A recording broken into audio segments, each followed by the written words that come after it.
Bol som vlastne na samite ja včera? Alebo ste tam boli vy? Taká kopa klamstiev a nezmyslov, čo sa valí od rána. Pokiaľ ide o včerajší summit v Bruseli, to som teda už dávno nezažil. Chápem, že vždy je tendencia ublížiť Smeru aj Robertovi Ficovi, ale mojou povinnosťou je na to, čo sa dnes od rána na Slovensku deje, primerane reagovať. Včera Európska rada neprijala žiadny záväzok, pokiaľ ide o poskytovanie povinnej finančnej alebo vojenskej pomoci Ukrajine. Mám to povedať po rusky, po anglicky, keď chcete, môžem vám to opakovať inými jazykmi. Ešte raz. Akákoľvek pomoc, ktorá ide Ukrajine, vojenská a finančná, je postavená na dobrovoľnej báze. Veď som to včera na výbore povedal 1000-krát. Slovensko nebude dávať Ukrajine peniaze na vojnu a nebude dávať Ukrajine zadarmo žiadne vojenské výrobky. To je naša oficiálna pozícia, ktorú držíme a ktorú máme. Slovensku mimoriadne záležalo, aby sme vytvorili tlak na Európsku radu, pokiaľ ide o tranzit plynu cez územie Ukrajiny na Slovensko.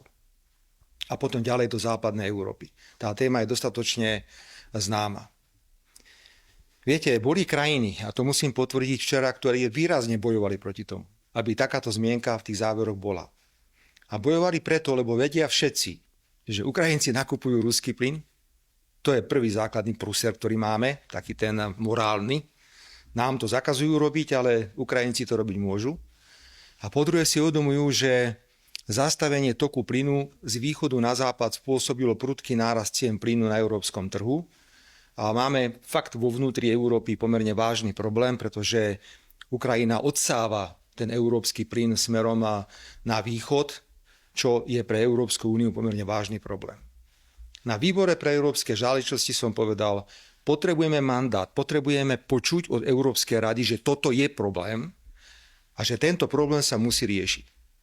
Ja považujem za veľký úspech, že napriek odporu niektorých včera Európska rada skonštatovala, že Komisia Slovenska-Ukrajina sa musí vrátiť k téme tranzitu plynu, musí nájsť nejaké relevantné riešenie a musia sa brať na zreteľ pripomienky, ktoré opakovane Slovenská republika hovorí. Pokračuje to, dnes je už v Bruseli podpredsedníčka vlády a ministerka hospodárstva Denisa Saková. Dnes sa rokuje v Bruseli už o možnostiach tranzitu cez Ukrajinu azerbajdžanského plynu. To je tá swopová operácia, o ktorej hovoríme.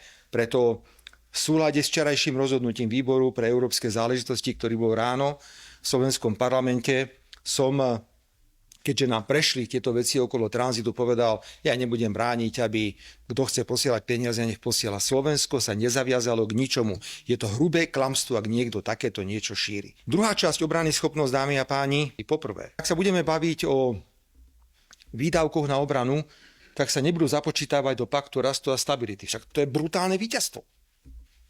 Jednoducho my môžeme na rôzne projekty duálneho určenia, ako sú nemocnice, cesty a podobne, navýšiť u Roberta Kaliňáka alebo iného ministra obrany, ak príde výdavky na nemocnice, cesty, mosty, opakujem ešte raz, a nebude sa nám to zarátavať, pokiaľ ide o tie prísne kritériá paktu rastu a stability. Brutálna vec.